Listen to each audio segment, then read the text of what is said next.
This is your main event, Mark's Podcast, brought to you by Belly Up Unhinged Radio Network Sports.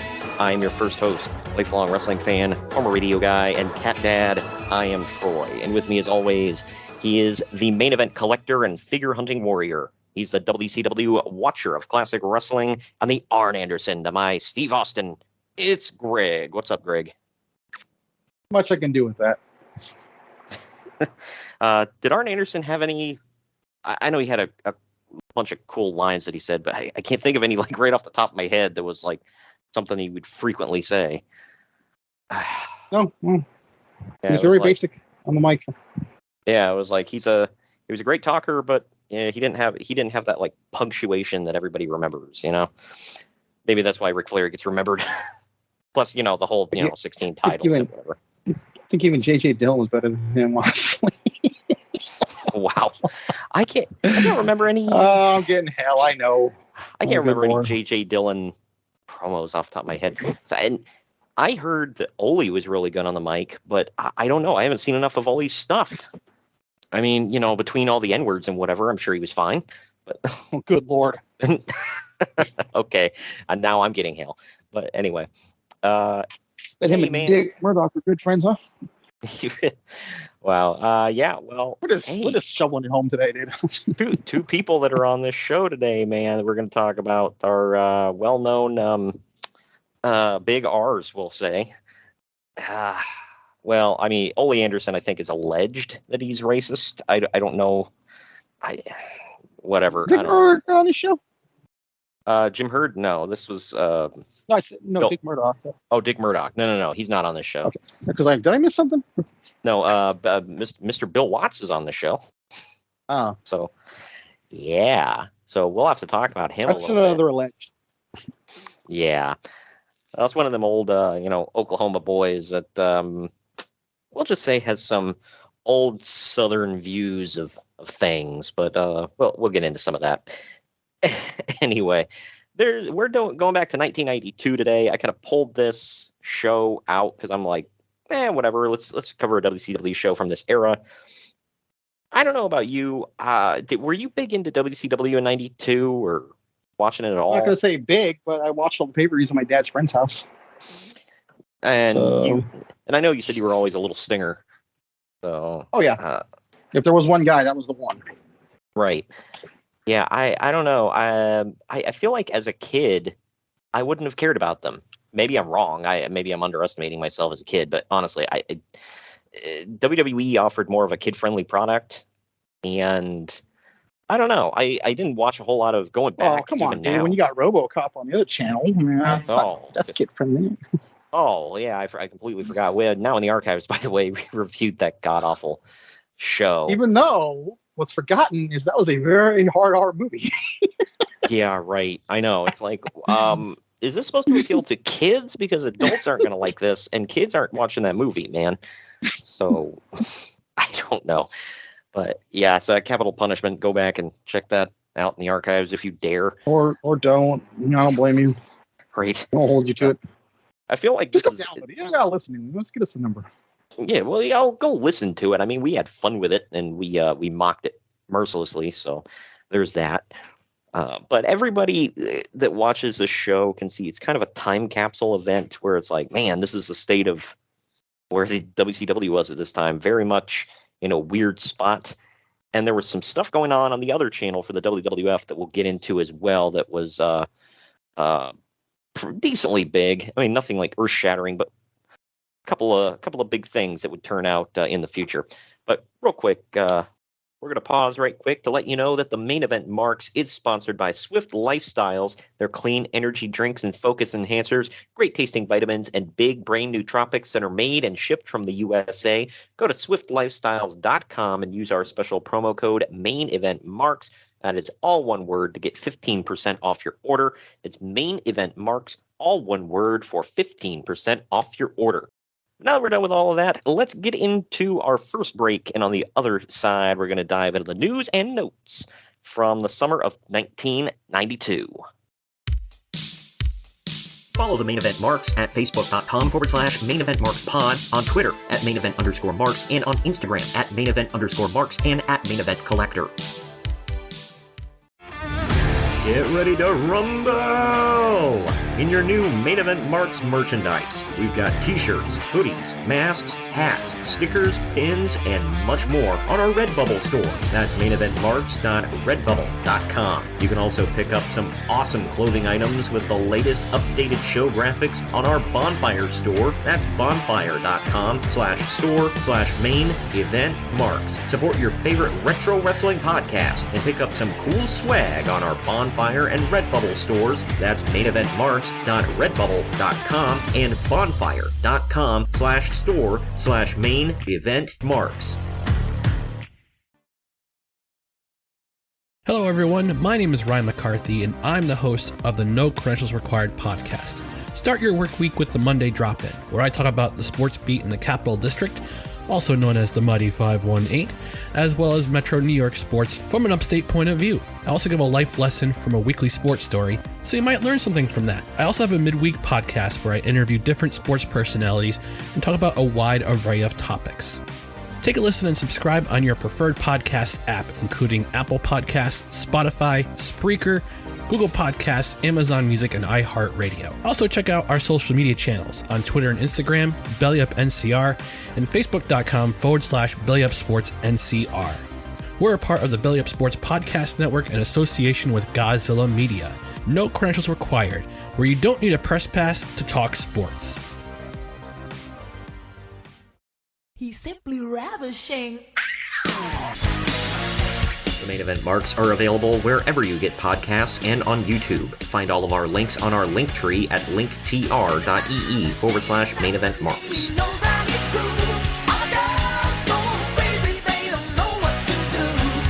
And we're back.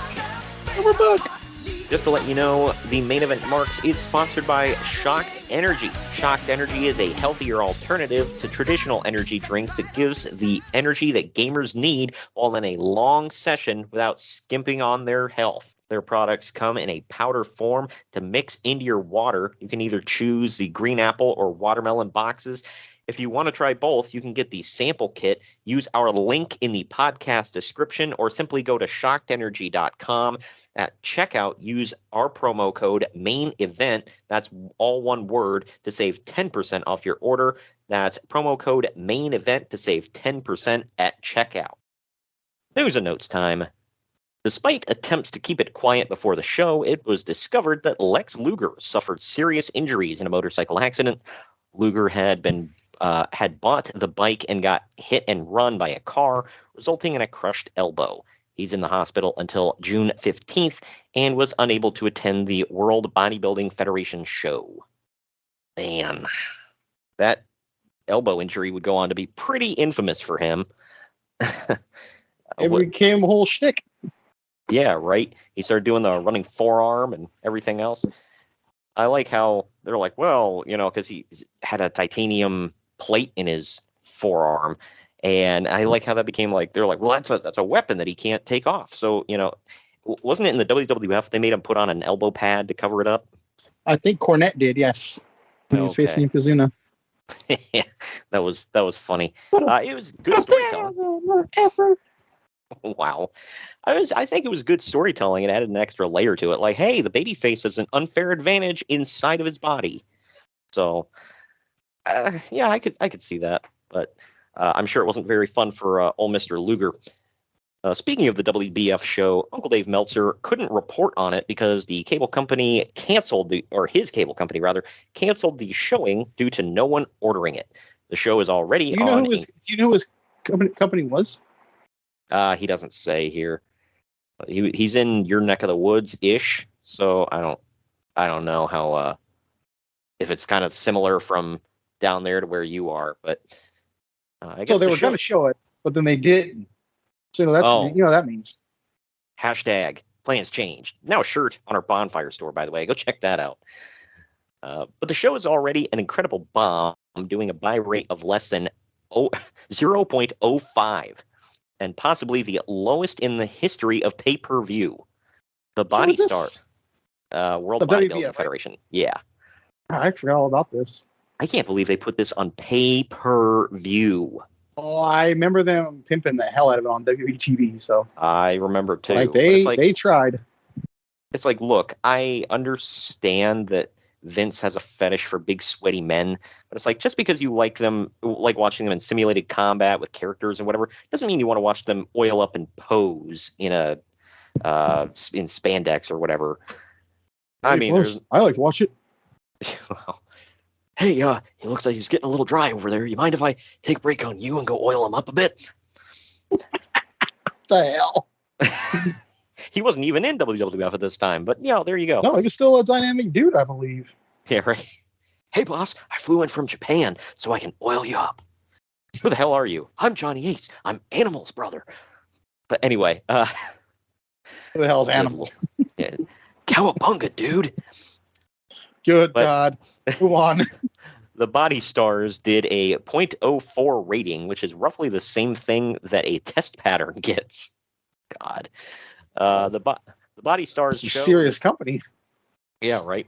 The Body Stars show is already being revamped into a spotlight on Cameo Near. Apparently, she's the female co-host, and will now focus on wearing bathing suits and trying to sell the show as a fitness lifestyle show. Oh, well then. That makes it more interesting. I have no idea who this woman is. I think I heard a lot of their people went on to be in the American Gladiators. Is that true? You know what? I didn't do enough research on the WWF to know. It wouldn't shock me, though. I mean, I think it's plausible. So, right. I mean, might even be likely. But yeah, right. Like I said, I have no idea who the hell Cameo Near is. I think I'm pronouncing her name correctly. I don't know, but she doesn't even have a Wikipedia like a radio page. DJ. Yeah. Her first name is Cameo. It was like, so does that mean she can only be on the camera for a certain amount of time before it's no, it means you pay her like $50 and she sends a video, like personalized video or something. That's what it means. Okay. There, yeah, that makes sense.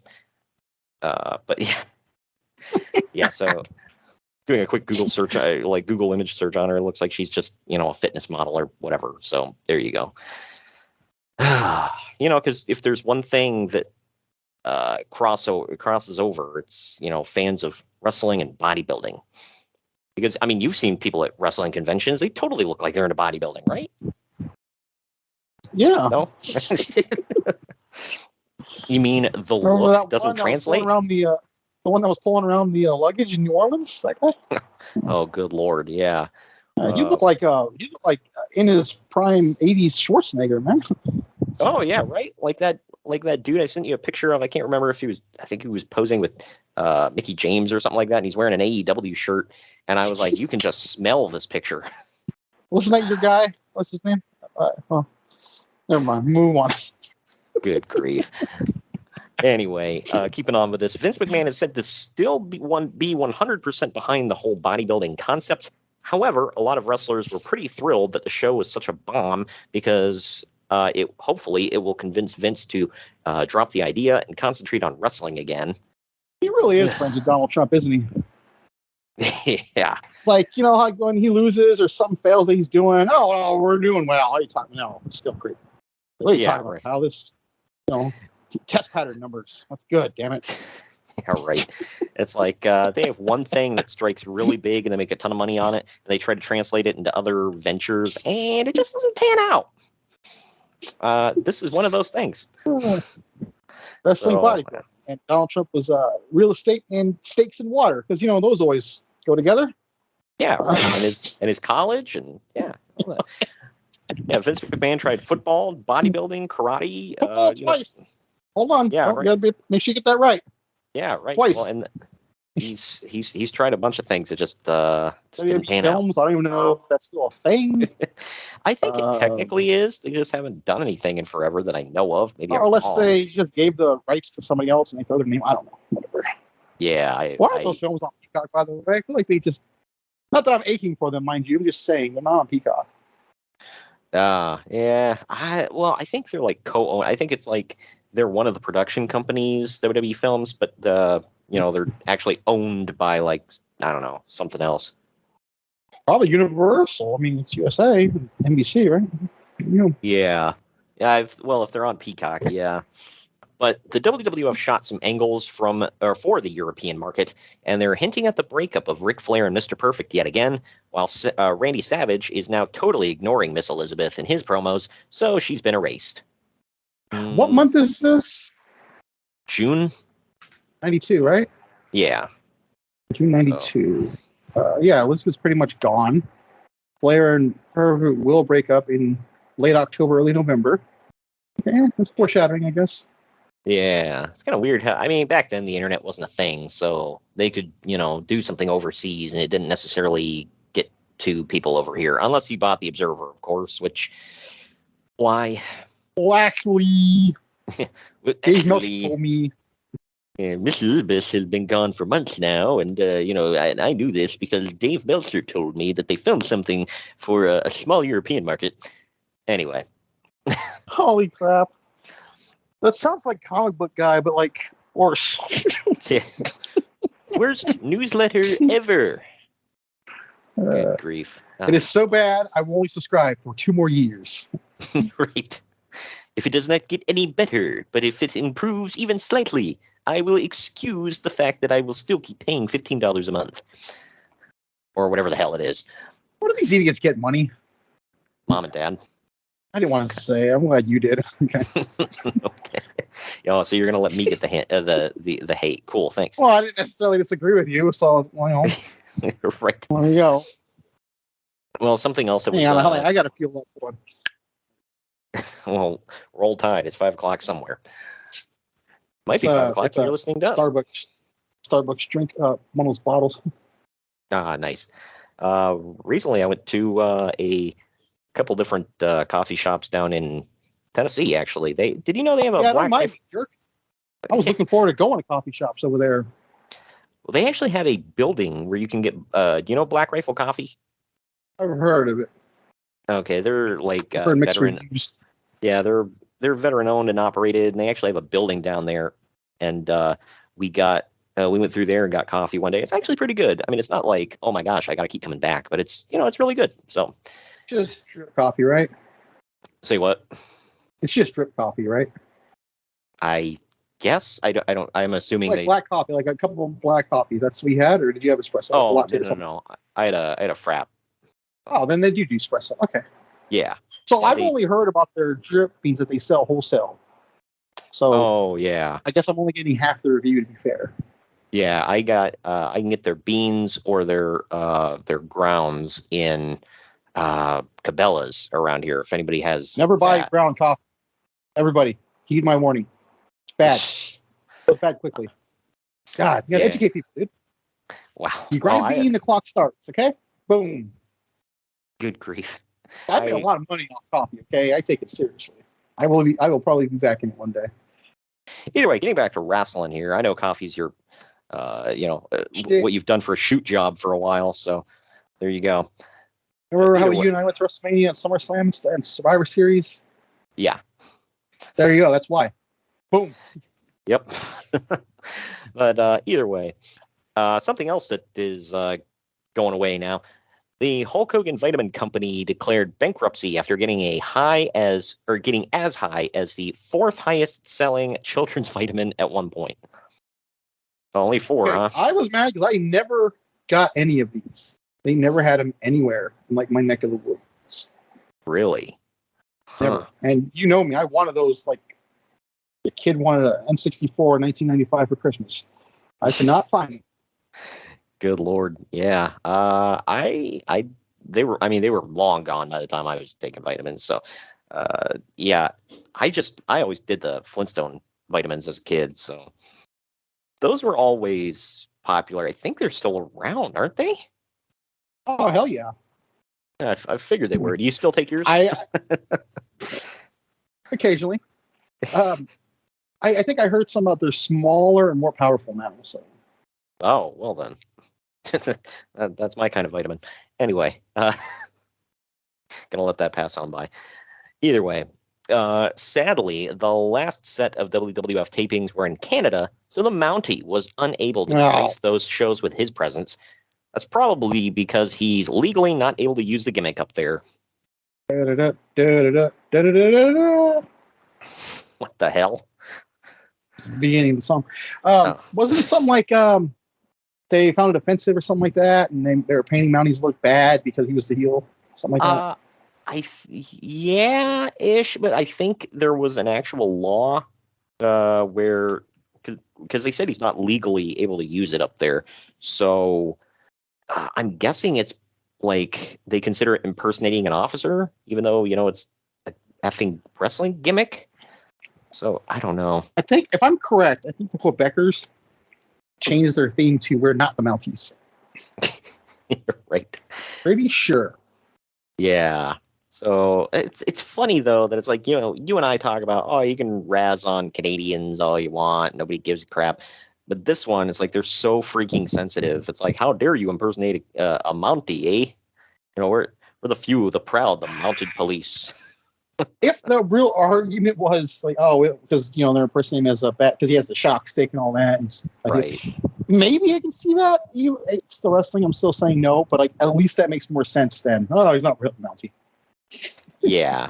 My thing is like, okay, so they're more sensitive than we are because we had a dude portraying an evil cop for like ever. Like he had G.I. Joe portraying a Iraq sympathizer. Right. Well, and at one point, Sergeant Slaughter was a heel for most of for a big part of his run too, when he was still. He was always American. Though. Yeah. Well, even then, it was like he was the because I'm thinking of his feud with Pat Patterson. I think he was the heel. So the heel. Yeah, he was. Yeah. So and he was like the pro-America guy. It's like, so we can get over that, but then you're like, oh, it's too far, eh? Like, okay. Anyway, coming into the WWF are the new Samoans, Samu and Kokina, who will be feuding with the LOD. Who the hell was Kokina? Going to change a little. Kokina's Yokozuna. That's going to change a little bit. Right. Yeah, right. Yeah, somebody, I forgot about that. Yeah, because he was Kokina Maximus at one point, and then just Kokina. Yeah, and the whole thing with Yokozuna coming along, Bruce Pritchard admitted it. He was like, Vince was basically like, well, we have too damn many Samoans. What else can we do with you? You have like two. Yeah. Well, I think he's talking. Yeah, I'm like, so what's the proper percentage of Samoans? Well, I bet you his head's spinning right now as you speak. Yeah, right. He's like, wait a minute, we got 4 of them, 5, 6. God dang it, pal. They hold all the gold. Yeah, right. Yeah, Will Usyk getting ready to hold the North American title. So, yeah, he's His little Usyk's probably bigger than his brothers, by the way, but he is the little one.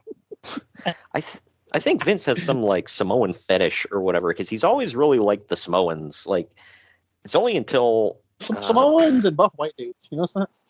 Yeah, right. It was only until like after, I want to say around the time Roman Reigns came in, that he finally stopped portraying them all as islanders. It's like, yeah, they can have like, they're from the States. Like, well, yeah, it's true. But then the Usos did have the war dance, which I thought was pretty cool. That one I took as like they were paying tribute to their heritage. But totally. But it was an island thing. Right. So maybe it wasn't completely, but it was in the vein. Right. Because you look at people like, even Samoa Joe said when the reason he turned down a contract for them years ago was they basically wanted to make him Umaga. And he said, nah. And then he kind of does it in TNA when he paints his face. I know. That one, I was like, so you got mad because they wanted to put fake tattoos on you and have you act like a savage. And then you start carrying around this gigantic, like, cartoonish knife. And, yeah, painting freaking symbols on your face. I guess he hated that. But by the way. I didn't hate that. It's just kind of ironic how it's like, what's the word? Hypocritical. I hated the fact that they put him in stupid ass sweatpants, and I thought the knife was pretty dumb. On that because that might very well been him. Yeah, I don't know. Maybe it wasn't. I don't know. I don't know. I wasn't there.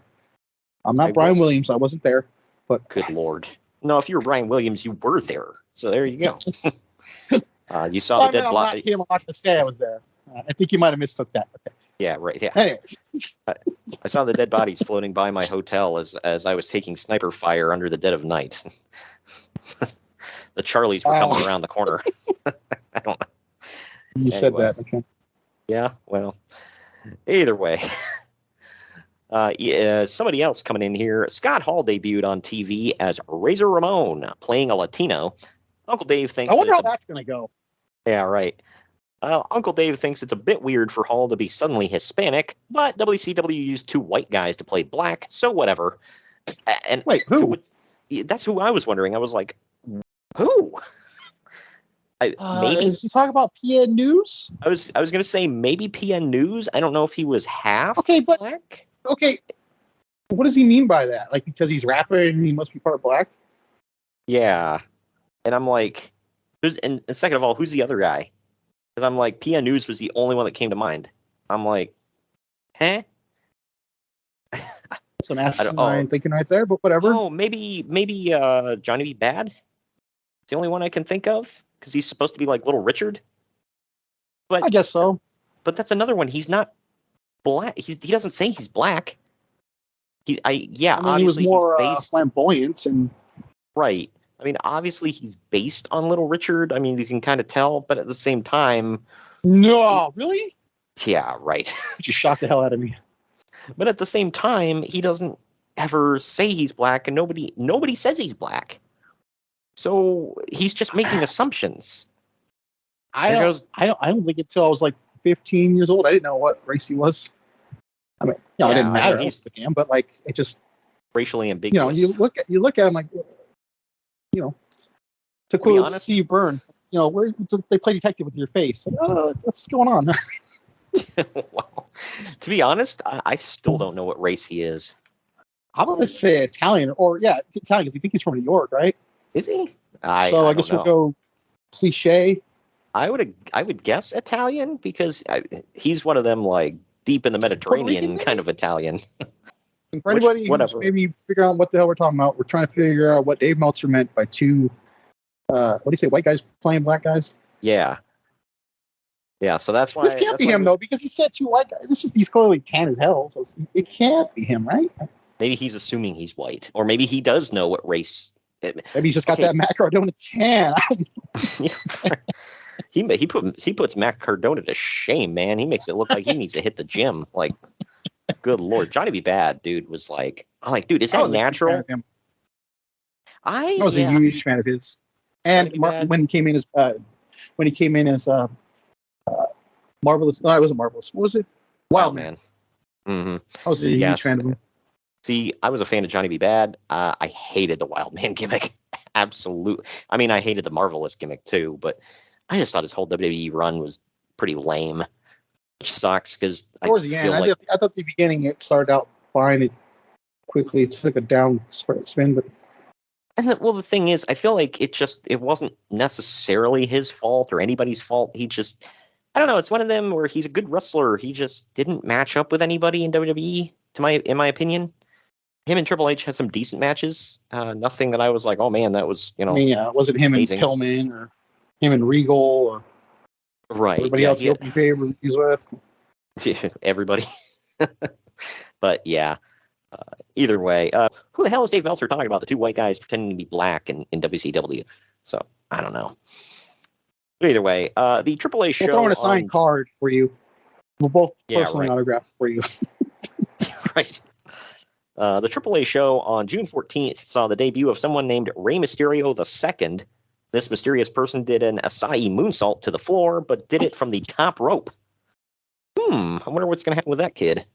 Okay, real question. Was this really Rey Mysterio Jr.? Yeah, it was. Okay.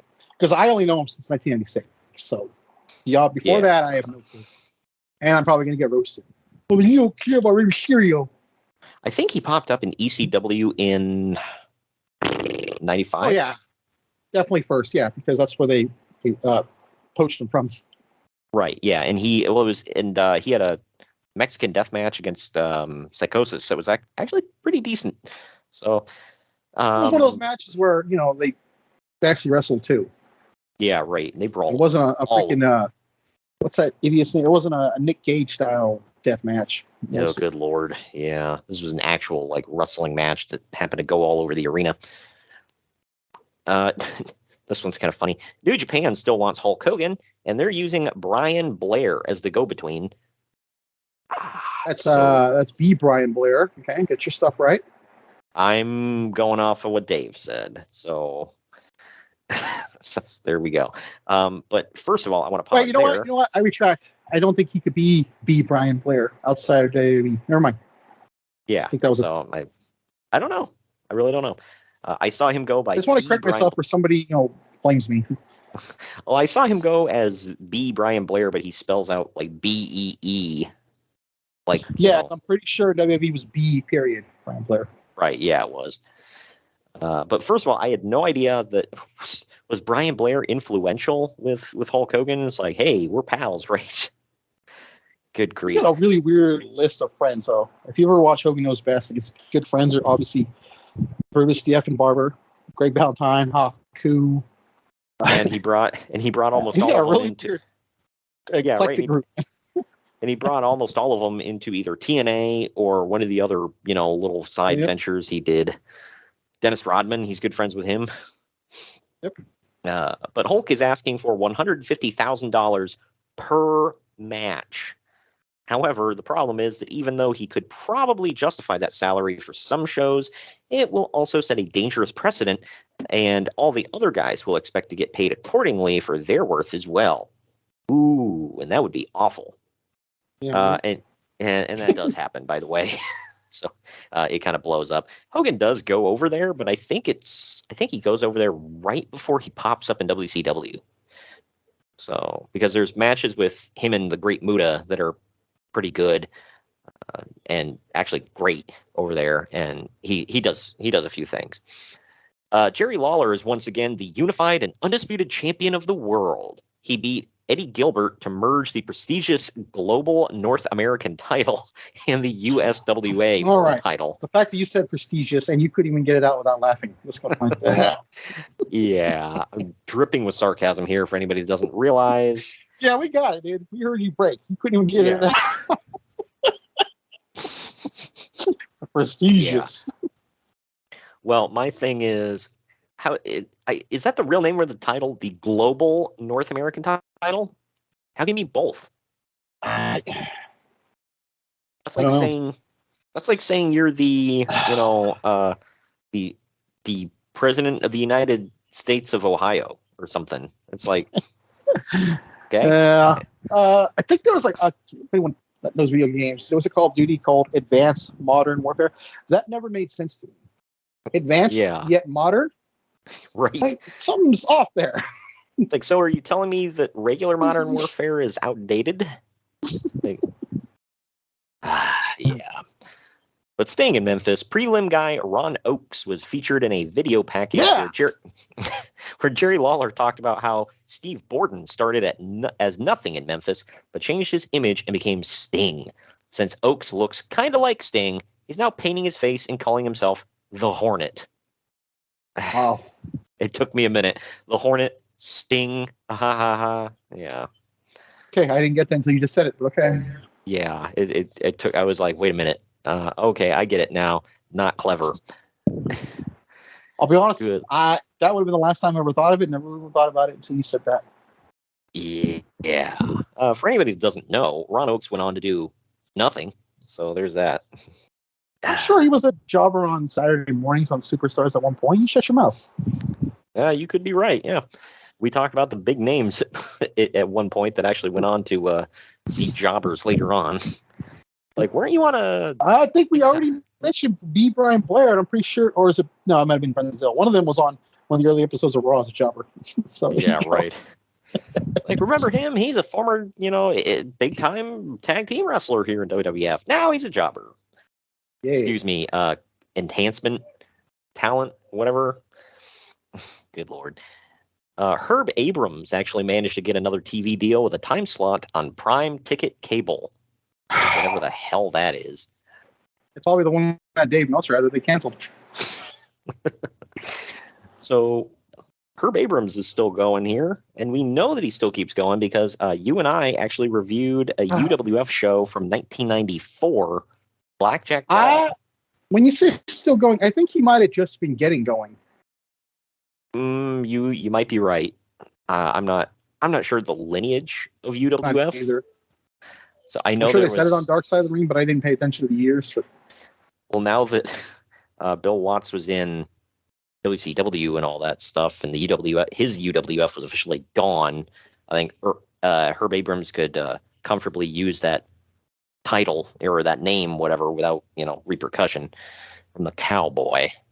Oh God, and Herb is or was Jewish, so Bill Watts probably wouldn't have taken it easy on him. Right. Sorry, Oh man, I'm going to hell. Now into the WCW stuff here.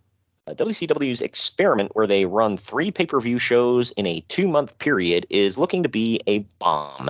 The Sting vs. Cactus Jack match at Beach Blast, which was originally advertised as the main event, is drawing zero interest, although the match should be entertaining. If the taped Clash of the Champions does anything above the lowest rating in the history of the show, it's a win. On the bright side, Bill Watts is aware of how stupid this scheduling decision was.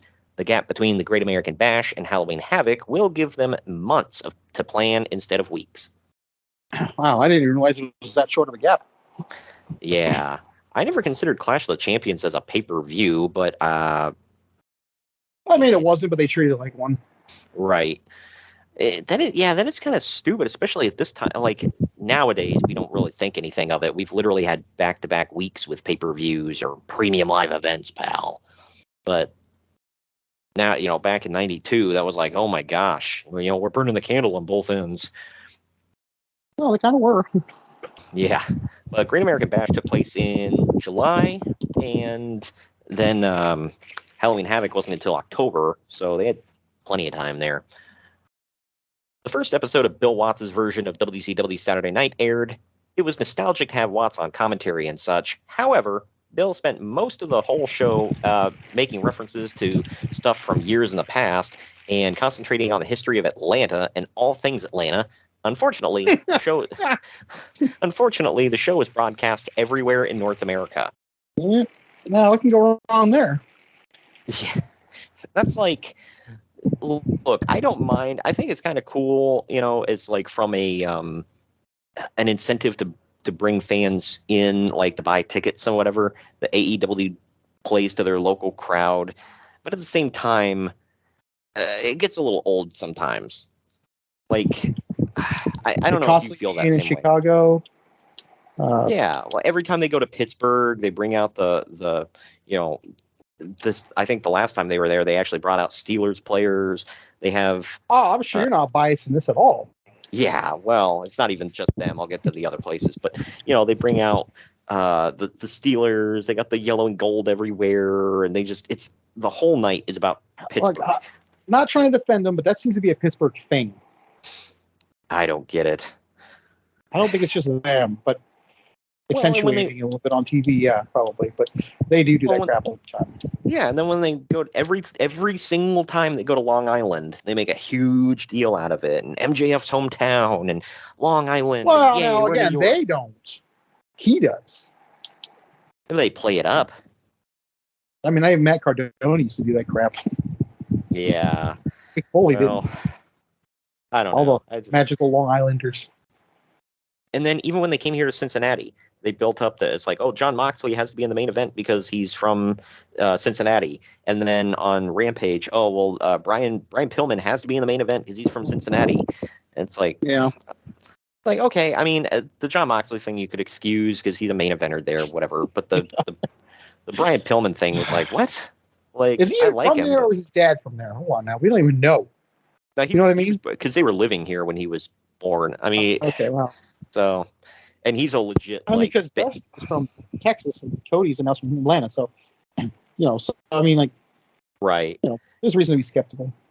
Yeah, and I don't know if they actually lived in Cincinnati proper. They lived in around Cincinnati because you remember that one episode of now in the archives, the episode of Raw where Austin invades his home. Yeah, that was, they said, in suburban Cincinnati, and he actually was living in Kentucky. That's close enough. Yeah, it was. It is. But it was just kind of funny. But yeah. So and Brian's a legit Bengals fan and all that. So either way, I bet he was happy. WCW went ahead and published all of the results of the tag team title tournament in the new WCW magazine, which hits the stands before the next show airs. So that's the one where Dr. Death and Jimmy Jam won the titles. not sure about. But I do know it says, so WCW decided to swerve their own magazine division and will be changing up finishes for the show for the 15 people who actually read that magazine. Good Lord. Ah, man. I get so tired of that. Like, they've done that with shows and movies where it's like, they're like, oh, well, it leaked on the internet. Now we've got to change the ending. It's like, no. It's fine. That ending is fine. Who cares? We'll still like it. Like, you don't have to swerve us, bro. Or it's like, well, everybody just assumes we're going that way. It's like, yes, that's called good storytelling. If we, like... Yeah, you imagine that would have ruined Endgame if they did something like that? Yeah, like... We all knew they were coming back. Come on. So... But everybody assumes that Thanos is going to die at the end of Endgame. So, we've got to have him live. He's got to go into the next phase. Like, well, spoiler, he dies at the beginning and the end. Yeah. See, that's where it comes. So they did subvert expectations. How about that? Good grief. Spoilers, by the way, and if you haven't seen that, what the hell's wrong with you? But and I think everybody, if they've followed any Marvel anything, can figure out that Thanos is going to have to die. So, I mean, come on. No, they just lock him up in a highly secure prison, or they'll pull they'll pull a Superman and put him inside, the dark zone or whatever the hell. Yeah, right. Well, speaking of getting dark here, well, this actually isn't. It's considering who I'm going to be talking about. The story actually isn't all that bad. I am intrigued already. Well, Jake Roberts is definitely not coming in now, since Kip Fry was all about guaranteed money, and Bill Watts actually wants you to produce. Well, about that. Okay. Was it this Halloween Havoc that he popped up? This is 92, right? Yeah. Yeah, it is. Okay. He had just left WWE after WrestleMania 8. Mm-hmm. I'm trying to figure out what happened there because, I've heard the story that he walks in, Bill Watts sees him, tears up the contract, but yet he still comes in. Right. So I was wondering what the hell changed.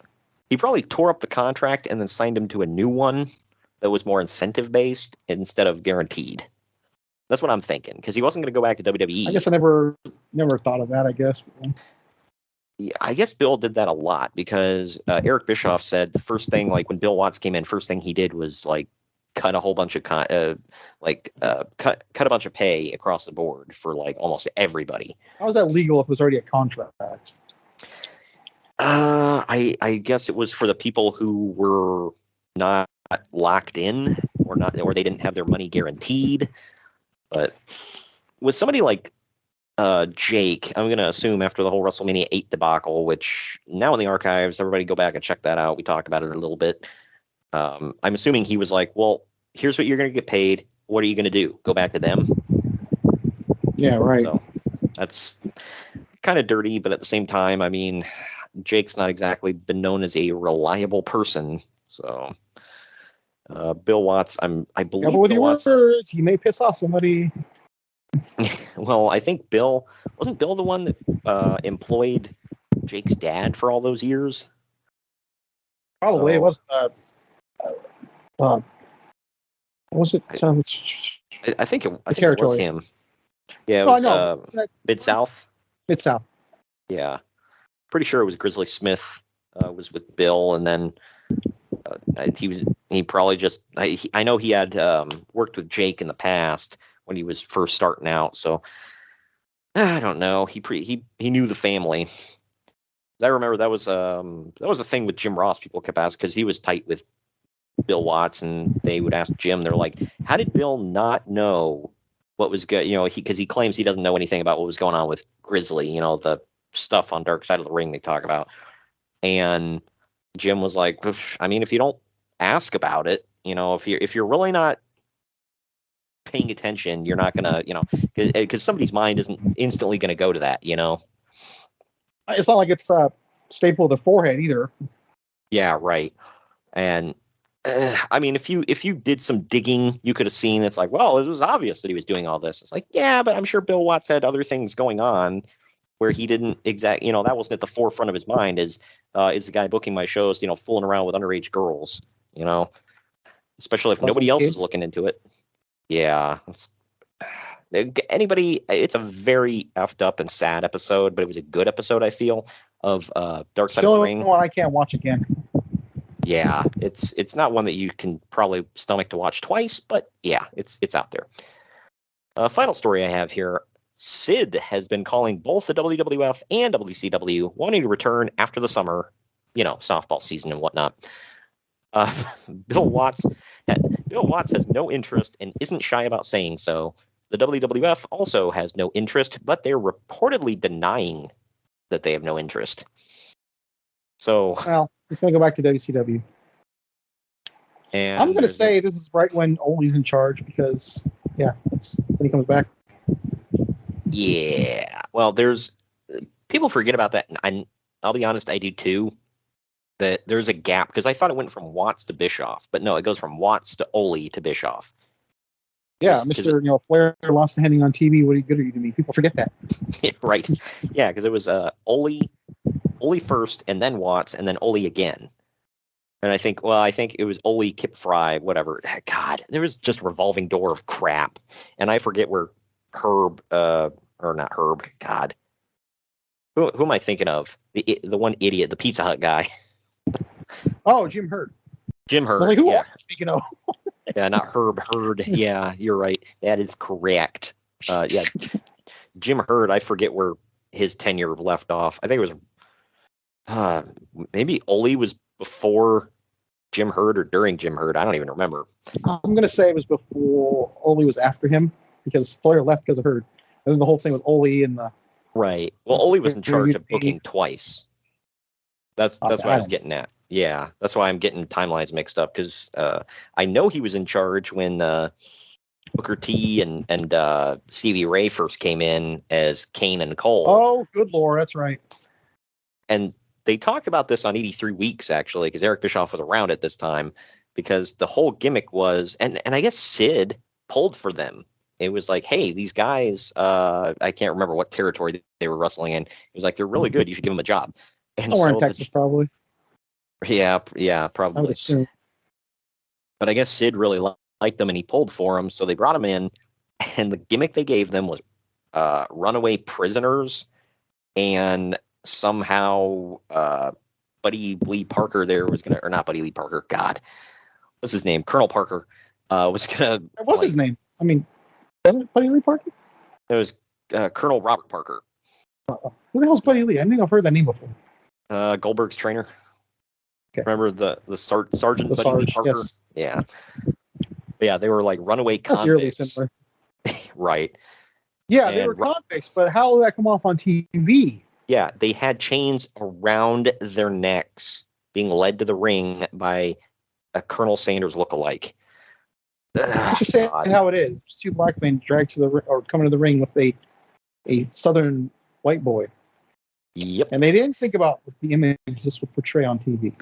Oh God, I know. And even Michael Had Hayes. Had it been a cop, it might have been a little bit. I mean, still no, but like even if he had dressed up like a, maybe around their necks.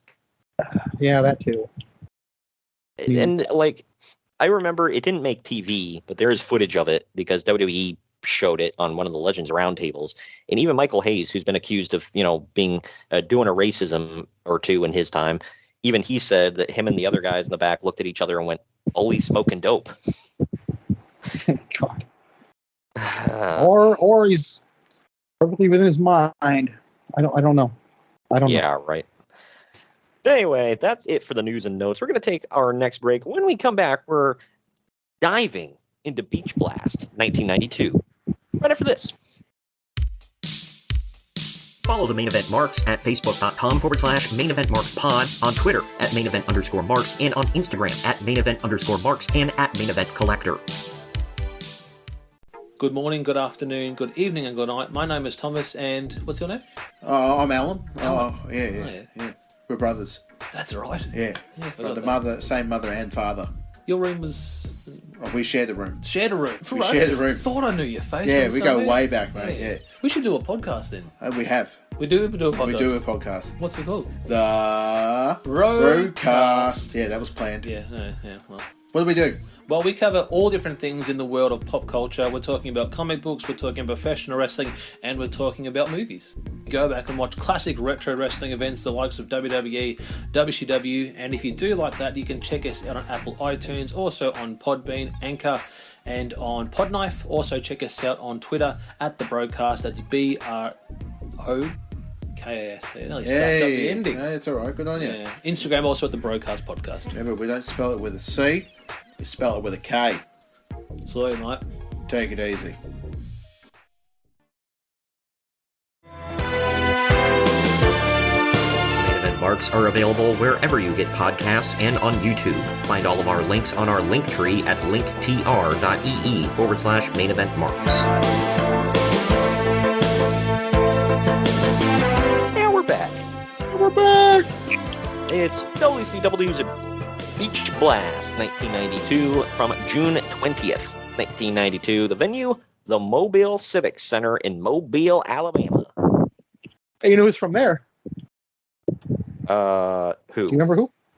No. Sparky Plug, dude. Oh, yeah, STP, man. Sparky Thurman Plug, STP. Good grief. Well, anyway, the attendance was 5,000. So that should tell you where business is right here for a pay-per-view. Hold on. How much is the venue, though? The Mobile Civic Center, I think this is about 50%. It was a lot. I think this I'm was not about... saying it's good, but like, can't imagine it holds like 30,000. It's Mobile. 10,000. Oh, Yeah. Yeah. So this is about 50% full. That sucks for a pay-per-view, especially if you're supposed to be. Worse, though. We've heard worse. To be fair. Oh well, yeah. I mean, WCW 2000 exists, so either way, the I don't know pay-per-view. why the hell I'm defending this. I'm not, but like, I'm just saying. Yeah, I've heard worse. Yeah, unfortunately. But the pay-per-view buy rate was 0.4, which amounted to 70,000 buys. That's not quite TNA in the mid-2000s. How many buys? But it's close. 70,000. I thought you said 7,000. Okay, well, it's No. still bad. Yeah, I mean, it's okay. A 0.4, But we opened the show with Tony Schiavone in a polo and slacks next to Eric Bischoff in a Hawaiian shirt. Tony Schiavone just looks Because, like hell America's yes. dad. Right. Yeah, Tony Schiavone looks like America's dad, and Eric Bischoff looks like he's modeling for some like Sears or something. Do you remember what Scott Hall called him when they first came in with the NWO? Didn't you call him Ken Doll? He called him a Ken Doll Weatherman lookalike. So there you go. Man, Ken. I watched. And now with weather, it's Eric. It just reminds me, I watched this movie that just came out the other night called The Lost City, and Brad Pitt is in it, and he's like an ex-Navy SEAL or whatever, and he rescues Sandra Bullock's character. She's like, "Why are you so handsome?" And he's like, "My father was a weatherman." Good Lord. But anyway, Was it Deadpool in that? Was Deadpool in that? no, it was Channing Tatum. Okay, so should be Gambit. I knew it was one of them. Right. They call up Bill Watts coming up to talk about what we'll see tonight on the card. It amazes me that he spoke for about 3 minutes straight without dropping one single racial slur. Good Lord. I had to get another one in. Sorry. But we now go to Jim Ross standing Okay, at real quick, ringside. before you go on, I forget. Did he say, let's hook him up? I forget. He should say That all wouldn't the time. surprise me, Let's hook him though. up. Wow. But we now go to Jim Ross standing at ringside wearing a Hawaiian shirt. Good God. Still wouldn't be the worst outfit he would wear with a night gear. Nope. Good Lord. But Jesse Ventura is introduced on the You stage. wait till April, man. You just wait. Right. Good Lord. Then he's going to be That's my praying for first a Hawaiian thought. shirt. Yeah, right. But Jesse Ventura is introduced on the stage, which looks like a beach, and he's in a beach chair surrounded by beautiful bikini-clad women. He comes to the ring to help Jim Ross continue their 5-minute pre-show hype. What a way to, really introduce a pay-per-view, man, and open it up then, with 5 minutes of talking. Well, this is what UFC does, to be fair. It's annoying. Like, good Lord, just punch somebody in the face. But our first match here is flying Brian Pillman defending the WCW light heavyweight title. Yes, light heavyweight title against Scotty Flamingo. Hell 17 yes. and a half minutes. For anybody that doesn't know, but you know what? I'm not going to give it. I'm not going to spoil it. Just Google Scotty Flamingo and tell me what you find. This is another guy, by the way, within a year and a half, give or take.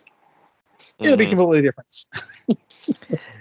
Isn't he Johnny Polo at that point? Yes. He does come back to WCW as Scotty Flamingo. Maybe not completely different. Well, he does come back to WCW as Scotty Flamingo at one point, but he's got an entirely different gimmick. I like how you have that match with Robbie V. Oh God, yeah. I like how his name is Johnny Polo and he would carry around like a croquet mallet. That was something. Anyway, Dude, he was Polo, like the epitome of a white guy at a what do you call that? One of those clubs, country club. Yes. Yeah. He was the updated version of Jim Cornette. But in the end, Brian Pillman tries to dive outside and face plants on the entrance, which, by the way, is one of them that comes like to the ring, like it's not a ramp, like it's the ones like AEW uses. I got a feeling we won't be seeing those anymore. People don't know what I'm talking about. Yeah, that's the first time in history I ever heard of anything like that happening. Nobody knows what I'm talking about. Bryan Danielson got his leg caught between the ramp and the ring for like 10 minutes while they tried to get him out. And thank God I don't understand why they couldn't just get like a bunch of the big dudes to push the ring back a little bit. Yeah, that's why I'm like, I know the ring is incredibly heavy, but if you have to bring out half the roster, freaking do it. Like, good Lord. I don't get it. But I don't know, maybe there was something to it. Maybe it was caught on something. I don't know. But either way, Brian face plants on that entrance. On his way back into the ring, Scotty dives off the middle rope with a knee to the back of the head for the win. Uncle Dave gave it 2 3/4 of a star. I just gave it 2.5 for average. What say you? I gave it 3. I thought it was a really good opener. It was pretty good. I feel like, I don't know, it was kind of weird seeing Scotty Flamingo as a light heavyweight, but whatever. Well, to be fair, it's not like Raven was exactly tipping the scales at heavyweight, though. So that's true. Well, until his later years, but yeah. I'm not touching that yet. I didn't go there. But everybody packs on some pounds in the older age. All right. So, except for Bully Ray, he went the opposite, but whatever. I think he's skinnier now than he's freaking ever been. Oh, God. Yeah. That's amazing. Last time I saw him, I'm like, holy crap, dude. Do you like just eat nothing but pure protein now? It was in New York, dude. His diet's pizza. You know that. So, yeah, right. Yeah. And it's funny that it's like his whole career, he was like, the big fat pasty white guy named Bubba, and now he's like actually in shape and skinny and everything. Like, what the? I mean, good for you. I'm sure you'll live a lot longer now, but good Lord. Either way, next up we bring out the aforementioned Johnny B. Bad to judge a bikini contest between Medusa and Missy Hyatt. The winner will be declared the first woman of WCW. Johnny explains that the contestants will come out 3 times. The first time they'll be in an evening gown. The second time they'll be in swimsuits. The third time they'll be in bikinis. Okay. Missy Hyatt comes out first in a white evening gown. And the Medusa comes out basically in a wedding dress with a veil covering her face and carrying flowers. Yeah. I didn't get that one. It's not an evening gown. I thought I did. I thought the flowers were going to be loaded with something. Right. But nope. I mean, by the way, was this her gimmick that she didn't want to do this or what? Because like the whole time she just seemed like, I don't want to be here. Yeah. I mean, I think that was really her. Yeah. She hated the not the wrestling company, but the whole TNA thing. She hated it. Yeah, I get it. And then she made it part of her shtick later on. So I don't know. Did she or did Russo? Yeah, combo, I guess. Yeah, because, well, she wasn't going back to WWE. So, but after this, we send it to Tony Schiavone and Eric Bischoff. Tony says that earlier in the day, Ron Simmons was gifted the key to the city of Tallahassee, Florida. I did like this. Because go Seminoles. Yeah, right. I did like during this, Jesse Ventura was like, what does the key to the city buy you? Or he's like, hey, does it open the bank for you? He's like, if it opened the bank, I'd love the key to the city. And then I think I'm almost certain he's had the key to the city to Minneapolis at time. So yeah, right. Well, somebody or Jim Ross had asked him. He was like, "Well, did you get the key to the city when you were the mayor of Brooklyn Park?" And he's like, "Yeah, it unlocked the men's washroom for me." What a barrier city. Yeah, right. But now we get the tailor-made man of Terry Taylor versus Ron Simmons. This one went 7. Okay, my first note on here is maybe you mentioned him last week. Taylor or Simmons? Taylor. I feel like we mention him every week. Why is this a thing? Because he's the number one stooge, allegedly. So, yeah, I don't know. But this one went about 7 minutes and 10 seconds. Bill Alfonso is a referee for this one, calling it right down the middle, daddy. I need a whistle. No. In the end, Taylor hits the ropes, comes back, and gets power slammed by Ron Simmons, who gets the pinfall win. Uncle Dave and I both gave this 2 stars for okay. What say you? I hated this. I gave it 1. Well, you know what Uncle Dave said was he said that, Taylor made this, there was the only one that made this watchable. You really say that? Yes, he did. Oh. Well, yeah, I mean, you don't want to upset your number one guy. Why do you think you didn't get 1 star like I gave it? You got to bump it up 1 at least. Yeah, right. Well, after the match, Jim Ross interviews Simmons outside of the ring. It was very obvious at this point that they were building Ron as a big superstar. Simmons says that he's living proof that... Yeah.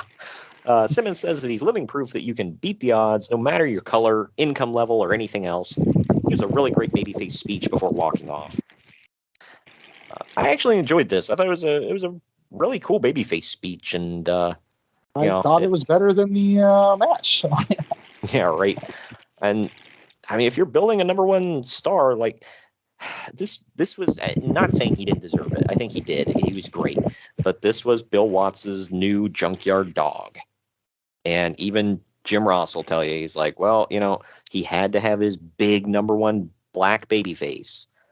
Ever since Junkyard Dog, he was just enamored with having a top black baby face. Well, nowadays it's the demographics. I don't know what it was back then. Yeah.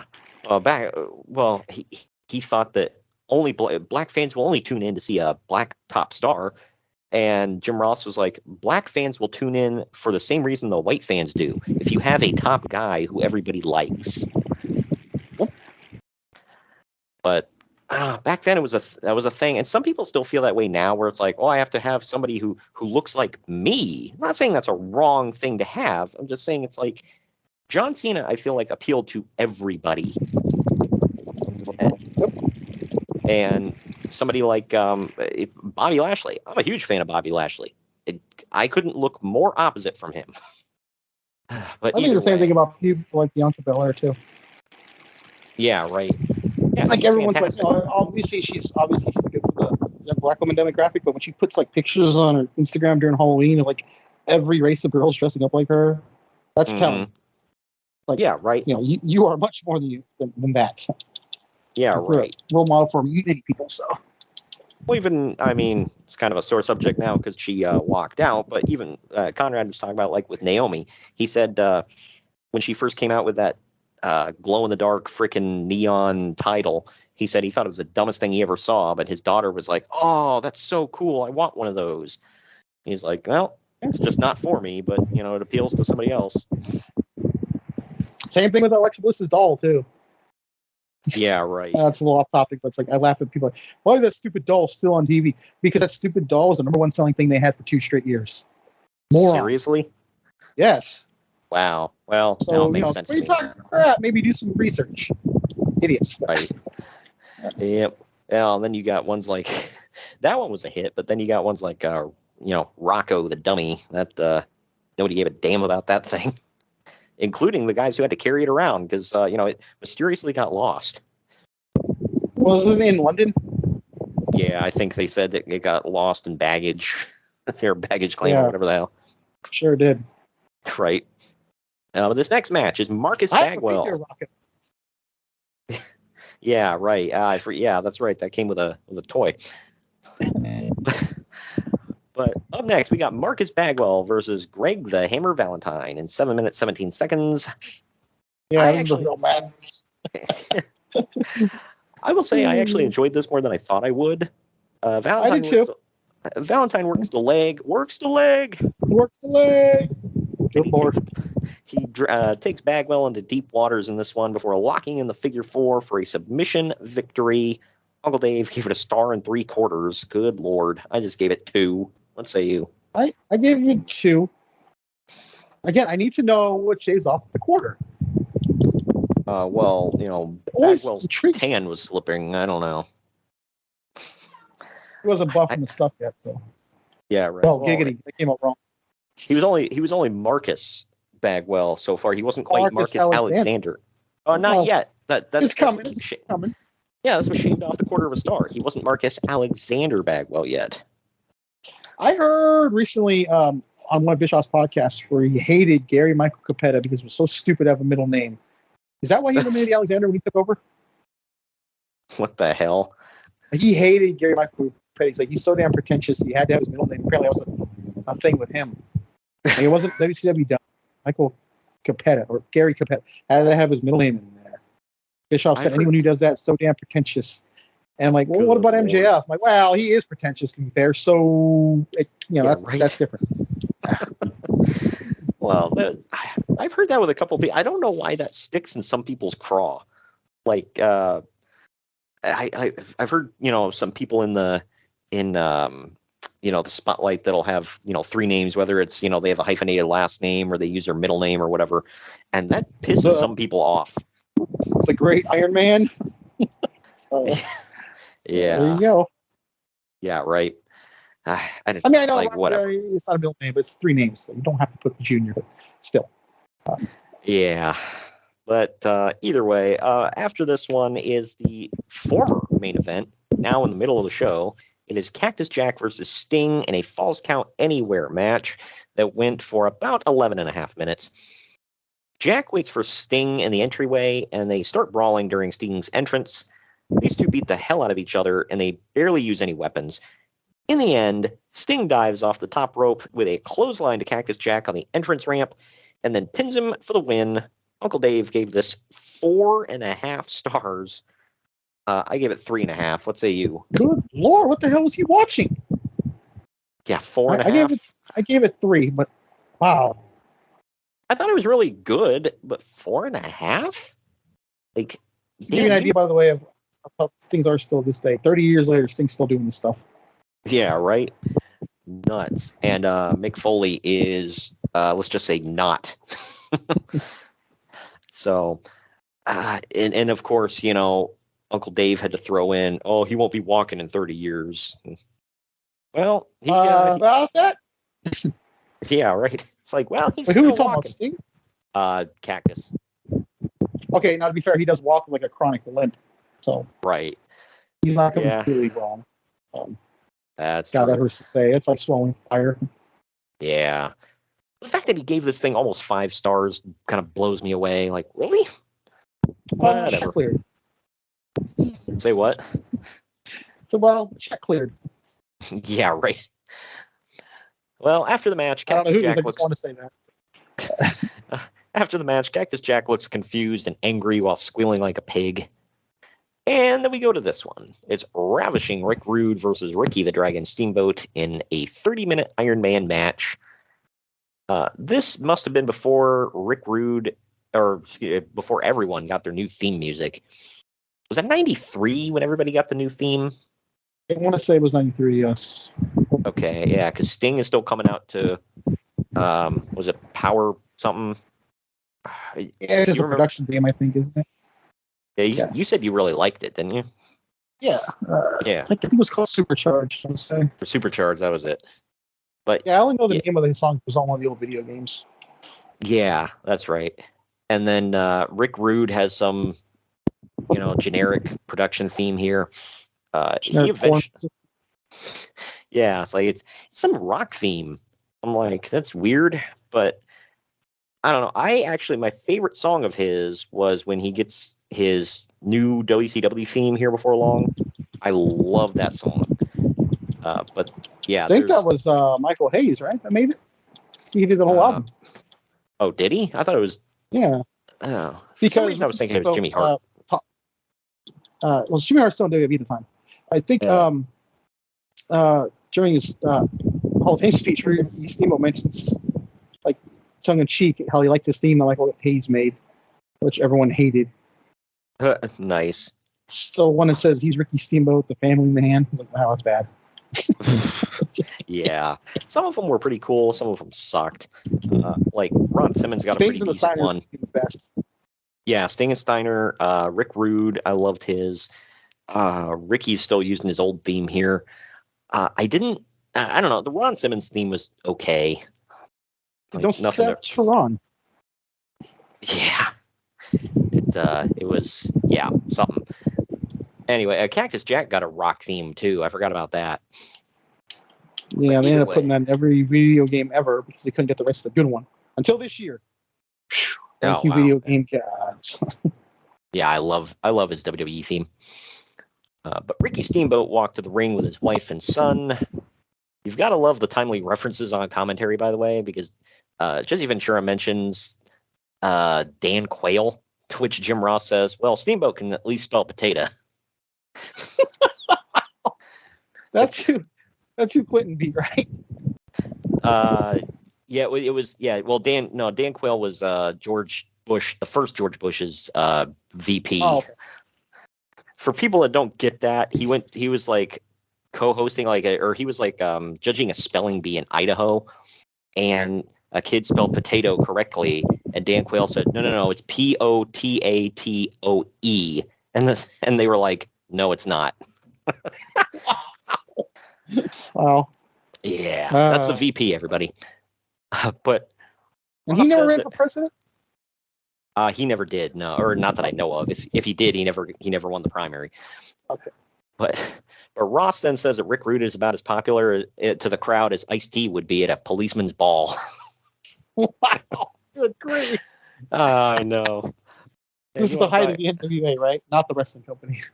Yeah, I think so. Yeah. Or well, that's Ice Cube, isn't it? Or which I forget who's who.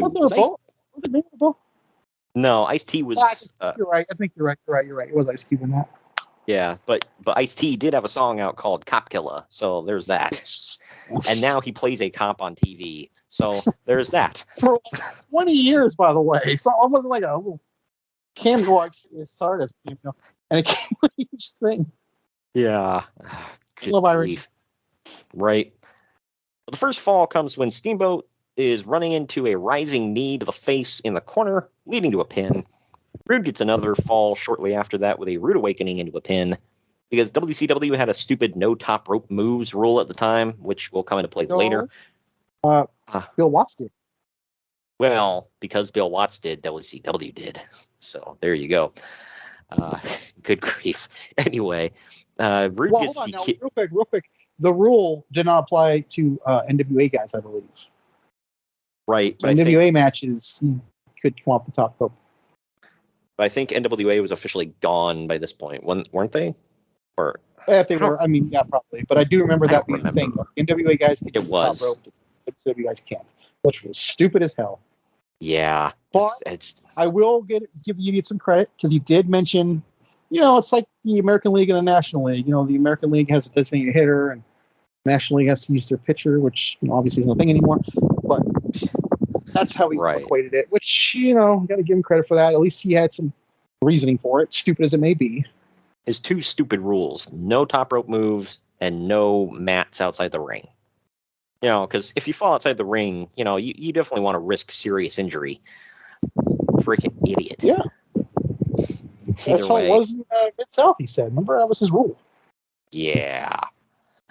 Because of the no top rope move rule at the time, Rood gets disqualified for hitting a flying knee drop off the top. He then gets a third fall off a small package pin, rather. To get his second fall, Ricky Steamboat reverses a tombstone pile driver into his own for a pinfall. Steamboat ties it up with a backslide pin. Rick Rude locks Steamboat in a sleeper hold for the final minutes until Steamboat kicks it off of the corner and pins Rood to go up 4-3. Rood then flies around after that, slamming Steamboat over and over and repeatedly trying to pin him. Finally, the clock strikes 0 and Ricky Steamboat wins. Uncle Dave gave this 3.5 stars. I actually gave it 4. What say you? I gave it 4. This was fantastic. Yep, 2 great wrestlers, Rick and Rick. Again, why are Ricky Steamboat's best matches against either Randy's or Rick's?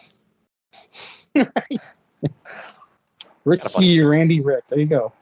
Yep. I guess he did have a great match against Steve Austin, but, whatever. We'll get Yeah, to I that don't think later. you else remember that one. Yeah, right. But either way, that wraps that one up. We now get the continuation of the Bikini Contest up next, as Medusa comes out in a black one-piece and Missy Hyatt wore a blue 2-piece. And then we follow that up with this.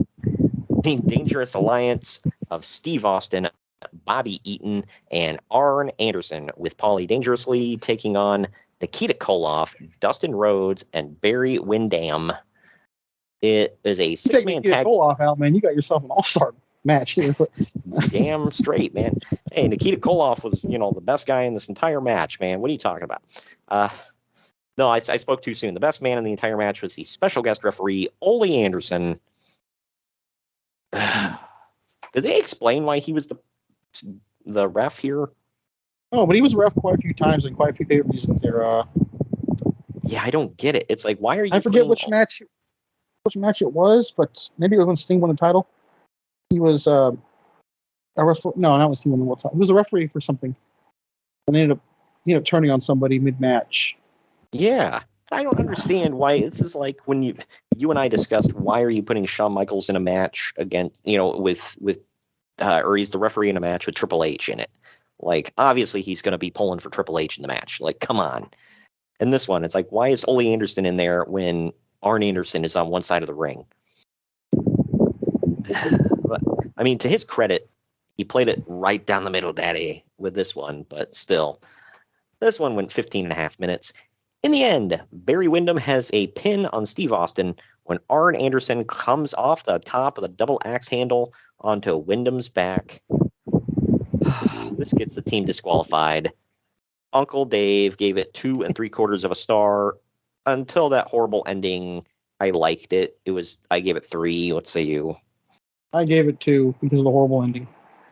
Yeah, the ending, like, really. WCW. Honestly, I didn't think anything of it until the referee called for the bell. What did I miss? Was the time over?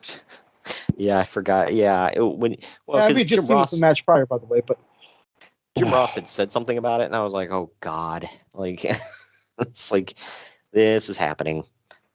We go to Eric Bischoff standing by with Ricky Steamboat now, and Steamboat gives a shout out to his family. He says that tonight's match was the hardest wrestling match of his career. Was it, though? And that he proved that he's the Iron Man of WCW. He says he's coming for the U.S. title shot, and then Paulie Dangerously walks up and interrupts him to tell him it's not a title shot, it's a title opportunity, pal. No, I'm kidding. But anyway. But he says that Steamboat used up all of his title shots, and he'll never get another one. Cactus Jack then trips Steamboat from behind and brawls with him all the way to the back. So there you go. And we get this. It's the final segment for the Bikini Contest, where Jesse Ventura and Johnny B. Bad are co-hosting it, I guess. Johnny's dressed like he's going to star in the sequel to Brokeback Mountain. good lord, I didn't say it. I'm sorry. He looks like a rhinestone cowboy, glitz and glamour. Like, I don't know. And he's wearing eyeshadow. I mean, come on. And it's even It's to the point where- guy-liner. Yeah. It's even to the point where Jesse says, I'm not even sure. Do Okay. you even like girls? Yeah, I can't believe that that flew on TV. But I didn't see anyone batting an eye when the Undertaker wore guy-liner. Just saying. He wasn't wearing eyeshadow, Greg. This was sparkly makeup. I don't know. Look, Well, their that own. was part of the whole. That was part of the whole thing, though. That Johnny, Little Richard is kind of he's not even androgynous. Flamboyant, yes. Yeah. Well, Johnny said, because when he was asked, do you even like girls? Johnny says, why, yes, Jesse, you're just jealous. I mean, Ventura doesn't really have much room to talk with some of the outfits he wore back in the day. Right. So, look, before anybody throws hate at me, I'm not judging. I'm just describing what he's wearing, okay? He's wearing a little, like, sparkly cowboy outfit that's, like, pink and white and makeup. So, there you go. And it didn't even have a toy gun, by the way. I mean, that part.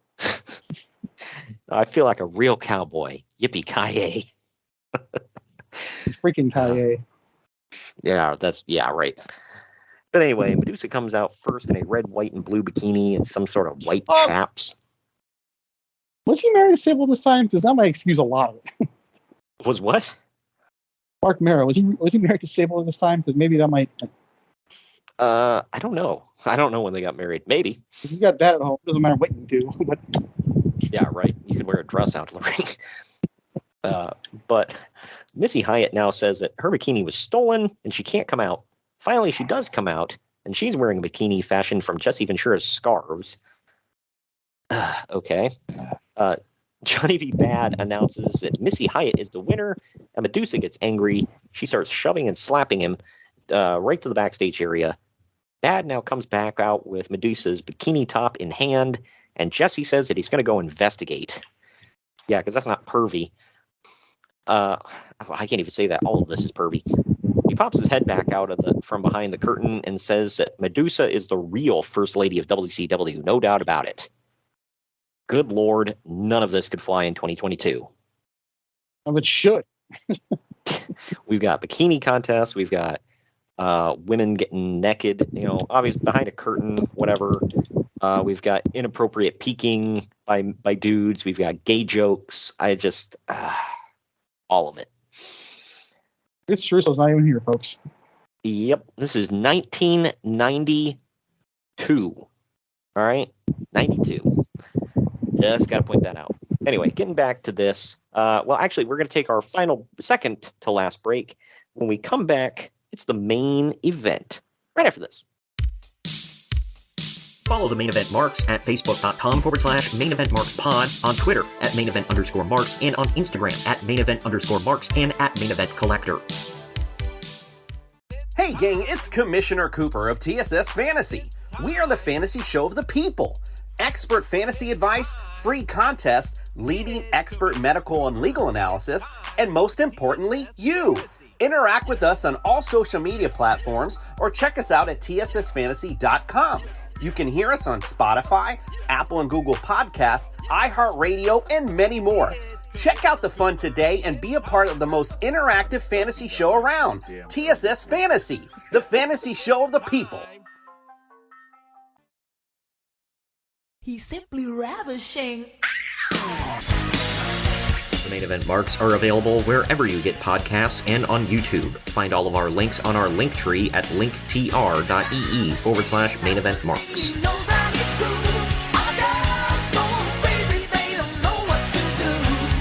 And we're back. Yeah, we're back. Main event time. It is the Steiner brothers of Rick and Scott Steiner. I guess they were defending the WCW World Tag Team titles against Terry Bambam Gordy and Dr. Death Steve Williams. This match went 30 minutes. Williams and Gordy are definitely playing up the whole "we're big in Japan" gimmick, and they're wearing like Japanese-style robes to the ring. I don't know. I feel like Bill Watts was just like, "You guys are famous in Japan, right? Wear these." Okay, I just had a thought. Mm-hmm. When Dr. Death returned to WWE, or I don't like second return, whatever, and he was feuding with Bart Gunn, there was a hardcore match. He threw him off the stage. He was wearing like a kabuki mask. Now it's starting to come to fruition. Yes. Oh, now it's all starting to come to fruition. Now I get it. I didn't realize that. Makes sense now. Yeah, I can't really say anything about them doing that because, like WWE, it's like when AJ Styles first came in, they're like, well, he's big in Japan, so we'll have him put some Japanese symbols on his stuff, whatever. So, and it was kind of like that. They weren't saying, hey, we're from Japan, but some people were pointing out, they said it was a little confusing because they're like, well, the crowd knows who the hell Terry Gordy and Dr. Death are. So, like, they're probably confused. Like, why are they a team now? What's going on? I don't know. But It was a really random ass team. I remember that. So, yeah. Watching back on history, I'm like, why is this a team all of a sudden? The Freebird and Dr. Death? No? Yeah, when they were feuding the last time, I think they were in WCW. So yeah, this was weird. But in Japan, they were huge, man. And here, I don't know. These guys definitely wrestled a Japanese-style tag match. This one was pretty damn good, I thought. In the end, Scott snaps off the Frankensteiner on Terry Gordy just as the time limit expires. The match is ruled a draw, so the Steiner brothers retain the titles. Uncle Dave gave it 3 1/4 stars. I give it 3.5. What do you say? I gave it 2. The ending completely ruined it for me. Oh, yeah. I mean, I didn't like the ending, but I don't know. I feel like to have a Japanese-style tag match, the Steiner brothers were the right choice. I think they've been in Japan by this point, so they knew how to work the style. Multiple times. Yeah. So they knew how to They're work on their way the out, style. too. Go WWE, so it's one of their final matches. Oh, yeah. That's true. I forgot about that. Yeah. So, yeah, they were... I don't know. Both these teams were, I thought, paired up well with one another. But you just look at these finishes, man. Like, you got a tie. Right before that, you had a DQ because somebody came off the top rope. The Iron Man match was fine. Falls Count Anywhere, fine. You know, most of them were okay. But I don't know. Those last 2 matches really stuck with you. It's like, man, you didn't even spread out the bullcrap endings. Right? But WCW... Forget, there was a DQ within the Iron Man match, too, because of the top rope thing, so... I know. Thank God that wasn't the ending.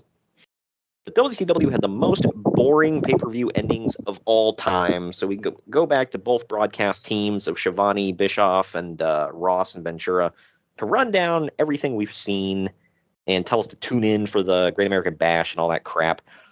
Then they light off all the pyro on the stage, you know, Cody Rhodes style. I was like, is Cody coming? Yeah, right. Dusty's like, this is my new kid. His name is Cody. We light off all the pyro, baby. Make him feel welcome. Someday, baby, he's going to have the very first ever interracial baby, and he's going to end racism. Mark my words, daddy. We're going to take our final break of the podcast. When we come back, final ratings time, and we'll tell you what's coming up for the rest of the month here on the podcast. Follow the Main Event Marks at facebook.com/Main Event Marks Pod, on Twitter at Main Event _Marks, and on Instagram at Main Event _Marks and at Main Event Collector. This message is brought to you by Belly Up Sports. No, just kidding. This is not an NWO promo.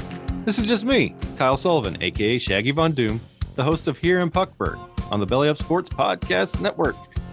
I have a hockey podcast where we talk about hockey fandom and the love of the game, and where that leads you in this game we call life.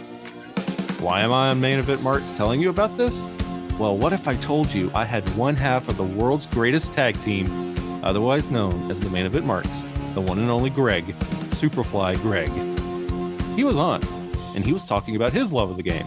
So you might want to come over and check that episode out.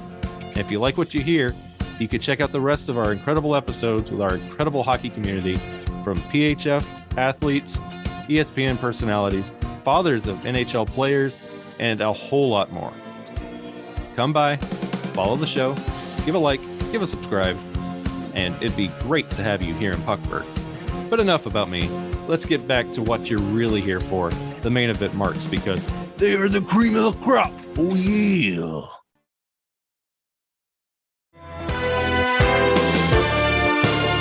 Marks are available wherever you get podcasts and on YouTube. Find all of our links on our link tree at linktr.ee/Main Event Marks.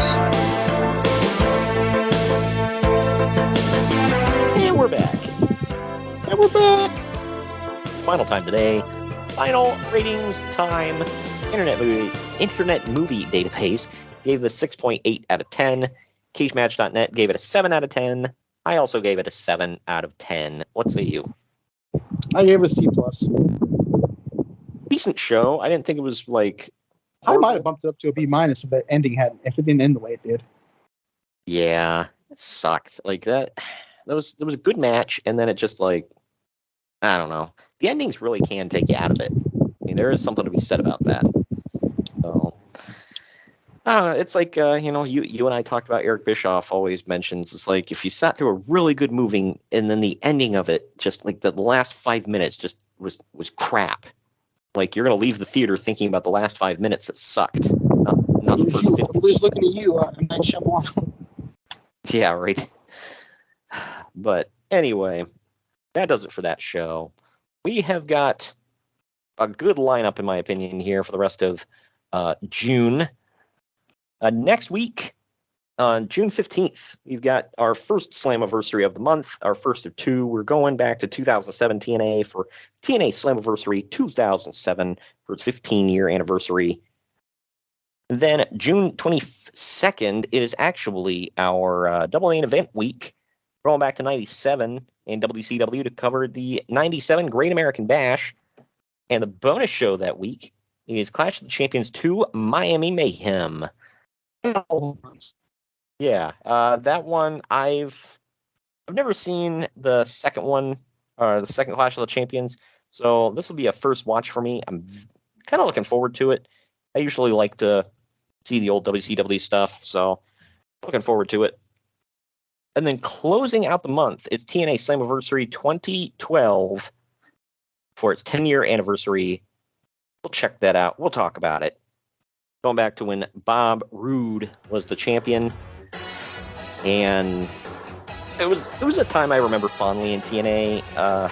Some of it was really damn good. Some of it was kind of like, it's there. But we'll get into all of that in the coming weeks here on the podcast. Thank you for joining me today, Greg. Yep. And we will see you all next time. Next week, we'll bring you Slammiversary 2007.